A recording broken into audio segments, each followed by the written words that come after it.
आदाब मुनसिफ न्यूज में आपका इस्तकबाल है। मैं हूं आपके साथ सैयद अनवारुल्लाह गौरी। बढ़ते हैं खबरों की तफसील की जानिब, लेकिन इससे पहले एक नजर हेडलाइंस पर। सुर्खियों को पेश करने में ताउन किया है डॉक्टर ऑर्थो ऑयल के साथ साथ डॉक्टर ऑर्थो कैप्सूल्स साथ लेना ना भूलें। वजीर आजम मोदी ने अजमेर में HPV वैक्सीनेशन मुहिम का किया आगाज, लड़कियों से किया तबादुले ख्याल।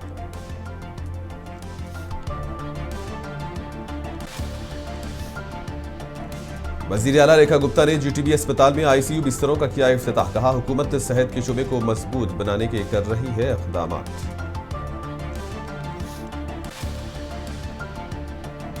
बिहार के वजीर आला नीतीश कुमार ने बनसघाट शमशान में तामीराती कामों का किया मुआयना, अहदेदारों को दी जरूरी हिदायत।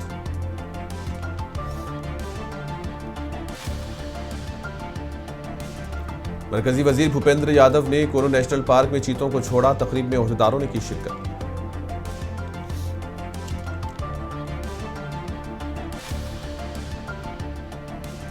प्रियंका गांधी ने वायनाड में मुतासरीन के लिए बनाए गए टाउनशिप का किया दौरा, कामों पर किया इत्मीनान का इजहार।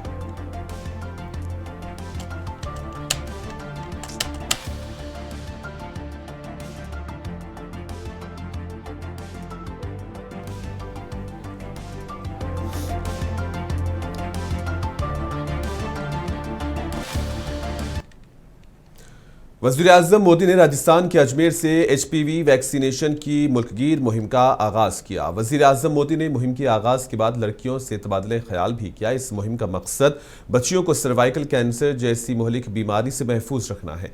वज़ीर आज़म ने कहा कि ये मुहिम मुल्क की बेटियों की सेहत और महफूज मुस्तकबिल की जानिब एक मजबूत कदम है।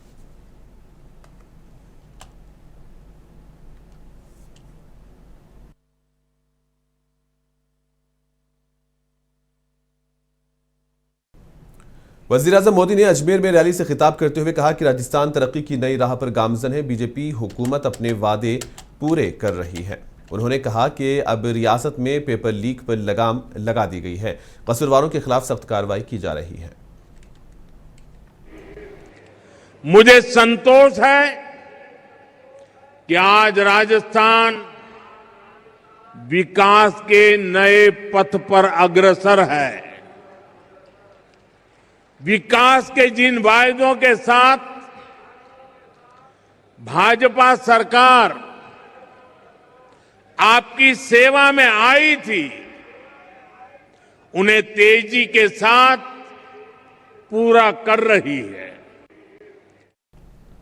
दिल्ली की वजीर आला रेखा गुप्ता ने GTB अस्पताल में 10 नए ICU बेड्स का इफ्तिताह किया। वजीर कहा कि इसका मकसद दिल्ली में सेहत की सहूलियात को बेहतर बनाना और मरीजों को बर वक्त और मियारी तिब्बी इमदाद फराहम करना है।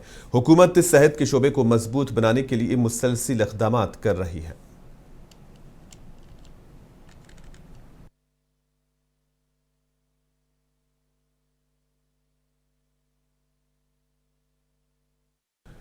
दिल्ली की वजीर आला रेखा गुप्ता ने अक्षय पात्रा फाउंडेशन के जरिए मॉर्निंग न्यूट्रिशन प्रोग्राम के आगाज में शिरकत की। इस मौके पर वजीर आला ने कहा कि अक्षय पात्रा फाउंडेशन के जरिए दिल्ली में बच्चों के लिए मॉर्निंग न्यूट्रिशन शुरू की जा रही है। दिल्ली हुकूमत अक्षय पात्रा फाउंडेशन के साथ मिलकर इस बात को यकीनी बनाएगी कि बच्चे सुबह के वक्त स्कूल पहुंचते ही ग़िज़ाई से भरपूर खाना हासिल करें। हम चाहते हैं कि बच्चे फ़ाल और तवानाई से भरपूर हों। नन्हे बालकों के लिए मॉर्निंग न्यूट्रिशन का ये ड्राइव दिल्ली में शुरू होने जा रहा है, जिसमें सुबह के समय जब बच्चा अपने घर से निकल के स्कूल पे पहुंचता है तब भी उसे एक न्यूट्रिशन डाइट मिल पाए। ये अक्षय पात्रा के साथ मिलकर के दिल्ली सरकार के कुछ स्कूलों में किया जा रहा है और हम सबका ध्येय ये है कि हमारे ये जो बालक स्कूलों में आते हैं इनकी ऊर्जा शिक्षा में अच्छे से लगे, उसके लिए इनका पोषण और इनकी डाइट बहुत जरूरी है।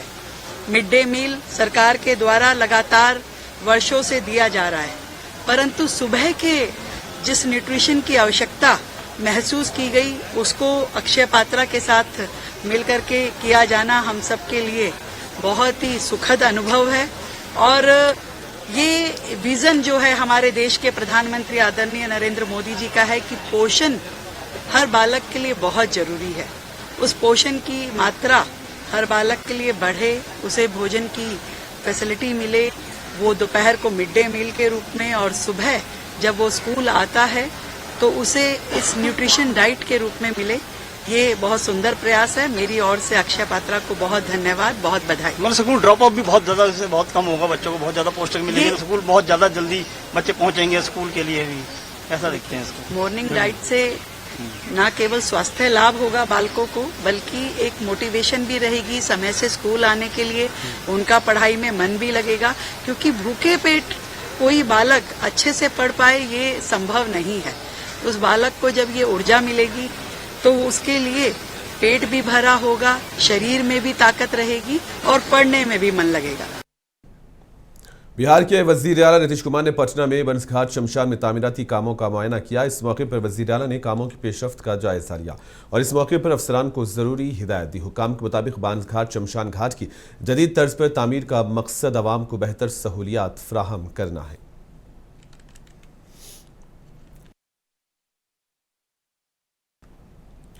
मरकजी वजीर भूपेंद्र यादव ने बोत्सवाना से लाए गए चीतों को कोनो नेशनल पार्क में छोड़ा। बोत्सवाना से 8 चीतों को लाया गया है। ये चीते खुसूसी तैयारी के जरिए लाए गए हैं। इस मौके पर महकमे जंगलात के ओहदेदार भी मौजूद थे।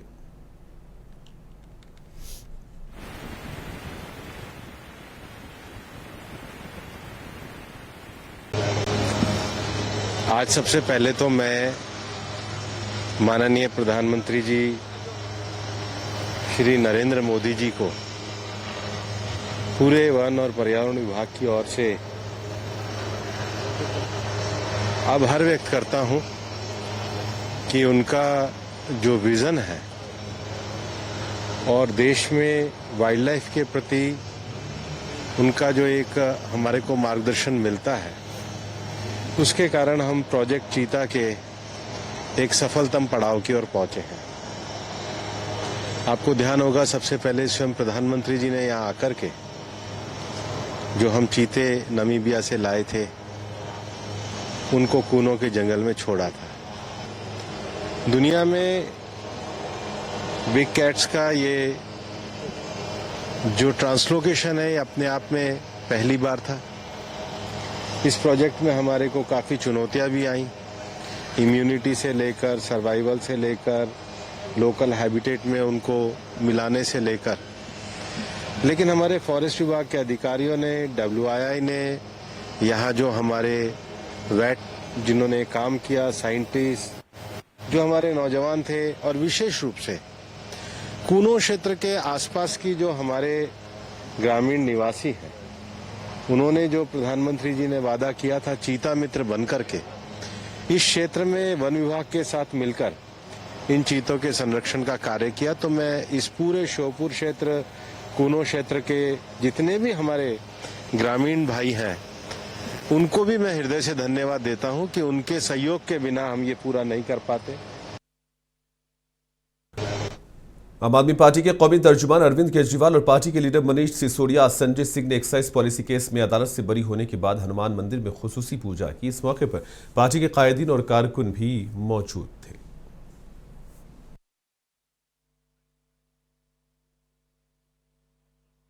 देखिए, कल 1 मार्च को रविवार को आम आदमी पार्टी की पूरी नेशनल लीडरशिप, चाहे दिल्ली के लोग हों हमारे, चाहे गुजरात के लीडर हों, चाहे गोवा के लीडर हों, चाहे पंजाब के लीडर हों, तमाम हमारी राष्ट्रीय लीडरशिप जंतर मंतर पर इकट्ठी होगी और हम सब लोग सुनेंगे कि अरविंद केजरीवाल जी आगे देश को क्या दिशा दिखाएंगे।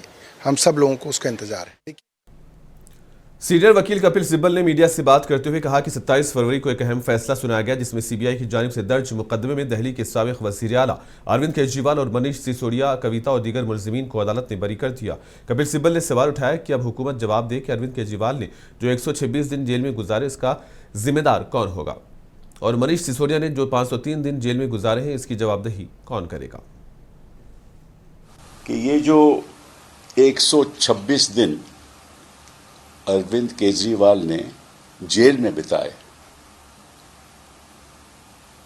उसका खमियाजा कौन भुगतेगा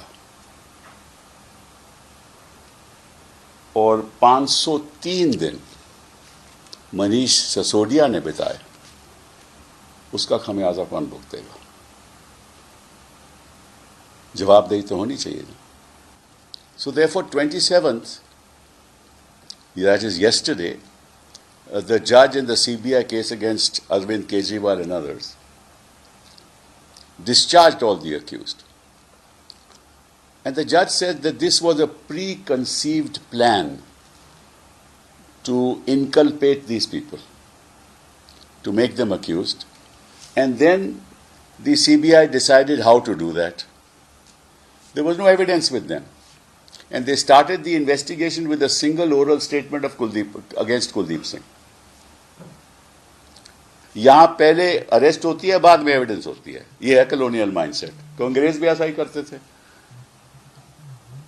जब हमने स्वतंत्रता की लड़ाई लड़ी तो प्रोटेस्ट खत्म करने के लिए अंग्रेज पहले अरेस्ट करते थे, फिर अंदर करते थे, फिर ढूंढते थे कि एविडेंस क्या है. तो ये बड़े दुख की बात है that what the investigation agencies like the CBI do, that they get hold of somebody's oral statement. After taking that oral statement, they ask that person to name another person who they want. So that person names that other person. Then they go to that other person, he says that this man has named you. Now you better behave yourself and name this person. So that is all off the record. Who will reveal that? Then they name the third person. Then this goes on. Keep on naming whoever they want to target. And then after that, they tell these very people who have orally told them and taken their 161 statements, they say, now you come to the magistrate and give a statement, otherwise you know what's going to happen to you. You'll never be able to get out of jail. So he gives the 164 statement. And then whoever they want to target, that person is made an accused. And then they go to court and say, see. Congress की रुकन parliament Priyanka Gandhi ने वायनाड के मुतासरीन के लिए तामीर करदा housing project का दौरा किया. इस मौके पर इन्होंने कामों पर इत्मीनान का इजहार किया. इन्होंने कहा कि मुझे ये देखकर खुशी हुई कि इतना काम हुआ है और मुझे ऐसा लगता है कि कम से कम जो घर मैंने देखा है इसका मेयार अच्छा है. और प्रियंका गांधी ने कहा कि बहाली की कोशिश एक इज्तिमाई कोशिश थी जिसमें मुख्तलिफ सियासी पार्टी और हुकूमत शामिल थी.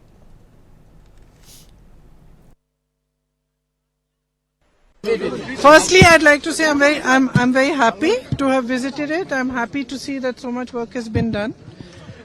It looks to me like the quality of at least the house that I have seen is good. And anything that is done for those who have survived such a terrible tragedy will make us all happy. I have no adverse comment. Well, government has more resources obviously and has the facility to provide the permits and all for itself faster than for us. So obviously we are all making an effort. The Congress party has promised 100 houses. As you know, we started that day before yesterday in the presence of Rahul ji. We've also embarked on our project. Unfortunately, ours took a long time due to permits, permissions and all. IUML has also, I think today is their function, has also built house. So it's a collective effort and I would commend. Youth Congress के सरबराह उदय Bhanu cheap को दिल्ली की अदालत ने जमानत दी है. Bhanu cheap के वालिद ने उनके बेटे को जमानत मिलने पर अदलिया का शुक्रिया अदा किया. इन्होंने कहा कि अगर हमें कहीं भी इंसाफ मिल सकता है तो वो अदलिया से है और ना वरना दिल्ली पुलिस की क्राइम ब्रांच ने उनके बेटे पर अस्करियत पसंदी और मुल्क मुखालिफ सरगर्मियों से मुतालिक दफात लगाई थी और उन्हें मास्टर माइंड भी करार दिया था. तो जुडिशरी का बहुत ही धन्यवाद करता हूँ. जो अगर हमें कहीं से इंसाफ मिल सकता है तो वो जुडिशरी है. अदरवाइज तो दिल्ली पुलिस क्राइम ब्रांच इन लोगों ने तो उनको मिलिटेंट की धारा, एंटी नेशनल की धारा और मास्टरमाइंड बताकर इतनी धारा लगाई थी कि इसकी जमानत न हो पाई. लेकिन जब असलियत में समाजवादी पार्टी के लीडर आशुतोष वर्मा ने मगरबी बंगाल में SIR के हतमी इंतखाबी फहरिस्त पर कहा कि मैं सुप्रीम कोर्ट को मुबारकबाद पेश करता हूं कि उसने इस बात को यकीनी बनाया कि मगरबी बंगाल में तमाम अहल अफराद जो 18 साल से ज़ायद उम्र के हैं और हिंदुस्तानी शहरी हैं उन्हें किसी भी सूरत में अपने हक़ रायदही से महरूम न किया जाए. इन्होंने कहा कि ये एक निहायत ही अहम कदम है. आशुतोष वर्मा ने कहा कि इस मुल्क में किसी को भी यह हक़ हासिल नहीं है कि वो किसी शहरी का वोट देने का हक़ छीन ले. कि मैं उच्चतम न्यायालय को इस बात पे बधाई दूंगा कि उन्होंने इस बात को सुनिश्चित किया कि पश्चिम बंगाल में जितने भी मताधिकार के लोग हैं जो 18 वर्ष के ऊपर हैं, जो भारत के नागरिक हैं, उनको वोट देने का उनका जो फ्रेंचाइजी है वो उनको कभी उसको डिबार ना किया जाए. और ये एक बड़ी चीज है. इस देश में मतदान का हक किसी से छीनने का किसी को हक नहीं है, चाहे वो चुनाव आयोग हो चाहे भारतीय जनता पार्टी हो. तो ये एक बहुत अच्छी चीज है और सप्लीमेंट्री सीट्स के लिए भी कहा है. मुझे लगता है आरएसएस सरबराह मोहन भागवत ने हरियाणा के शहर अंबाला का दौरा किया। इन्होंने संघ से जुड़े लोगों को ज्यादा मुहतात रहने का मशवरा दिया। भागवत शहर का 2 रोजा दौरा कर रहे हैं और आरएसएस चीफ ने यहां तंजीम को जोड़ने के प्रोग्राम से खिताब किया। कहा कि अब समाज संघ को ज्यादा करीब से देख रहा है, इसलिए कारकुनान को अपनी जिम्मेदारियों का एहसास करना होगा।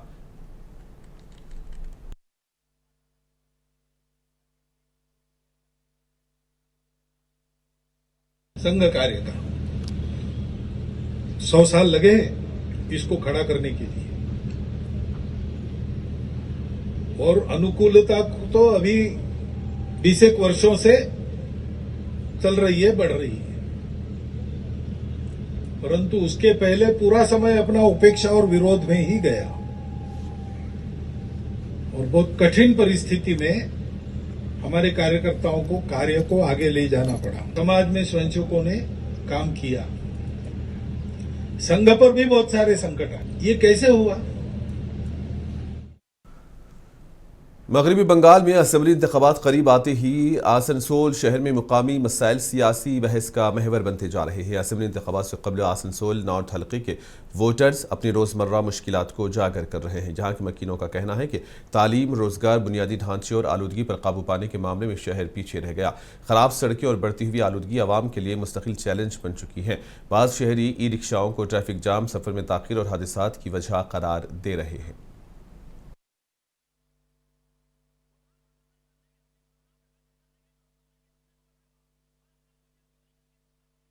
यहाँ पे शिक्षा का बहुत कमी है, रोड का अवस्था बहुत खराब है, नौकरी मतलब सही हालत में यहाँ पर नहीं किसी को मिल पा रहे हैं।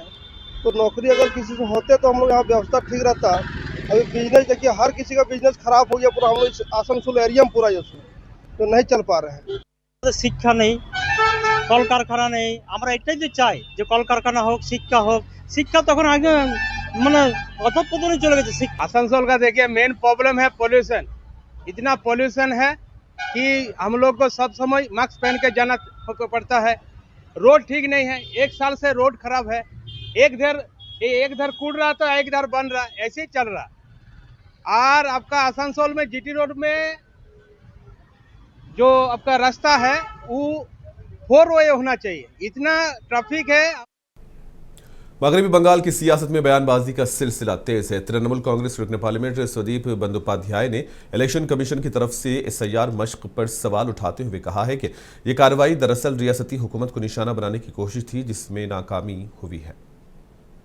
He said it is a pious wishes that a very genuine voter list can be published on 28th. But after that they have left a long dates, which the judges will take the decision in each case. So what we think from the very beginning, the process of the election commission is not but politically motivated and totally targeting West Bengal. They wanted to play a nasty game where they have miserably failed. Their mission has not been successful. Mamata's popularity, her tactics, her style.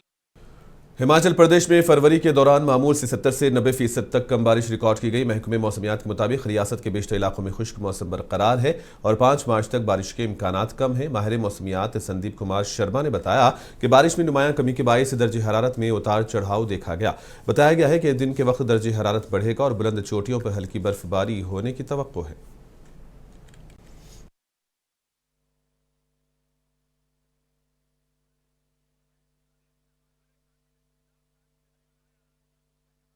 देखिए, overall अगर आगामी मौसम की बात करें तो आज 28 तारीख से लेके 5 मार्च तक पूरे प्रदेश में मौसम साफ बना रहेगा। इसी दौरान अगर तापमानों की बात करें तो जो तापमान है हमारे विशेषता जो हमारी बेल्ट है जिसमें कि नॉर्थ ईस्ट, यहाँ पे कल्पा में जो तापमान है वो सामान्य तकरीबन 7 से 8 डिग्री अधिक चल रहे हैं बीते 24 घंटों में। जो हमारे क्षेत्र हैं शिमला है। महाराष्ट्र के सनती इलाके भिवंडी में एक डाइनिंग कंपनी में जबरदस्त आग भड़क उठी है। शोरों ने 3 मंजिल इमारत को अपनी लपेट में ले लिया। इतलात के मुताबिक खोखा कंपाउंड में वाक़ नीलेश डाइनिंग कंपनी में ये आग लगी और आग पर काबू पाने के लिए फायर ब्रिगेड की कई गाड़ियां मौके पर मौजूद रही। फायर अफसर सचिन पवार के मुताबिक आग काफ़ी शिद्दत इख्तियार कर चुकी थी और उसे बुझाने की भरपूर कोशिशें जारी रही। भिवंडी और कल्याण से कम 4 से 5 फायर इंजन तलब किए गए और इब्तदाई इतलात के मुताबिक अब तक किसी जानी नुकसान की इतला नहीं है। ताहम सूरत हाल पर काबू पाने के लिए रेस्क्यू टीमें सरगर्म हैं।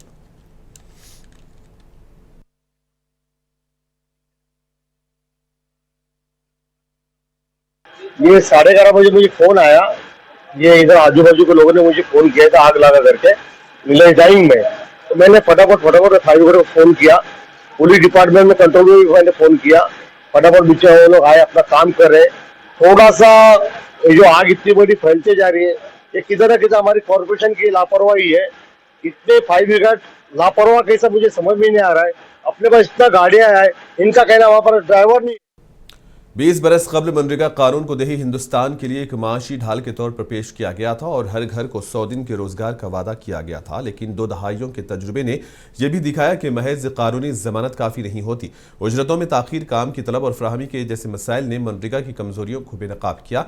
अब इसी पस मंजर में मरकजी हुकूमत ने वीबीजी राम जी के नाम से एक नया खाका पेश किया है, जिसके जरिए देही रोजगार को वक्ती राहत से आगे बढ़ाकर हुनरमंदी और तरबियत से जोड़ा जाएगा, ताकि देही मईशत को ज्यादा मुस्तहकम, शफाफ और पायदार बनाया जाए। पेश सिलसिले में ये रिपोर्ट आप देखें और हमें दे इजाजत। आदाब। 20 साल कबल जब महात्मा गांधी कौमी देही रोजगार जमानत कानून यानी मनरेगा नाफिज हुआ तो उसे देही हिंदुस्तान के लिए एक माशी ढाल करार दिया गया। हर घर को साल में 100 दिन का रोजगार, यही उसका वादा था। लेकिन 2 दहाइयों बाद अब एक नया खाका वीबीजी राम जी देही रोजगार के निज़ाम को नए अंदाज में तरतीब देने की बात कर रहा है।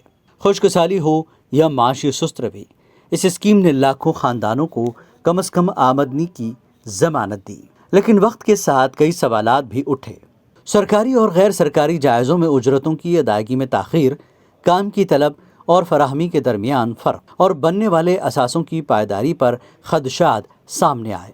नाक़िदीन के मुताबिक कानूनी ज़मानत के बावजूद अमली सतह पर इसकी मौसरियत कई इलाक़ों में कमज़ोर पड़ती गई। अब इसी पस मंज़र में मरकज़ ने वीबीजी राम जी को एक मुतबादिल निज़ाम के तौर पर पेश किया है, जिसमें कलील मुद्दती मजदूरी को वक्ती रिलीफ के बजाय हुनरमंदी, तरबियत और मकामी पैदावार से जोड़ने पर जोर दिया जा रहा है, ताकि मुल्क की तमाम रियासतें अपनी जिम्मेदारी ज़्यादा मुनज़्ज़म और शफाफ अंदाज में अदा कर सकेंगी। रोज़गार की फरहमी में रियासत के रोल और जिम्मेदारी को बरकरार रखा गया है। वीबी राम जी के मुजवज़ा फ्रेमवर्क में वाज़ेह टाइमलाइंस, नतायज से मुंसलिक फंडिंग और कसीर सतही एहतसाब को मरकज़ी हैसियत दी गई है। मरकज़ और रियासतों के दरमियान जिम्मेदारियों की वाज़ेह तकसीम, दरमियानी मुद्दत की मनसूबाबंदी और फंडिंग में तसलसल इस नए खाके के अहम नुकात हैं। इस प्रोग्राम का मकसद रोज़गार को मकामी पैदावार और तरबियत से जोड़ना है, जिसकी मदद से देही मईशत सिर्फ जिंदा ही नहीं रहेगी बल्कि मज़ीद मुस्तहकम भी होगी। मौजूदा कानून में महात्मा गांधी के नाम को हटाने पर तनकीद भी हुई है, लेकिन माहिरीन के मुताबिक असल सवाल नाम का नहीं कारकर्दगी का है, क्योंकि नाम और अलामतों के बजाय प्रोग्राम के मकासद और उसके अमली नतायज पर तवज्जो मरकूज़ होनी चाहिए। मजमूई तौर पर वीबीजी राम जी एक ऐसी इस्तिलाही कोशिश है जिसके ज़रिए खुद इन्हिसारी पायदार असासों की तख्लीक हो, ताकि बदलती हुई माशी और समाजी हक़ाइक़ के तनाजुर में मुल्क भर में देही खुशहाली को फ़रोग़ दिया जा सके। ब्यूरो रिपोर्ट, मुनसिफ टीवी।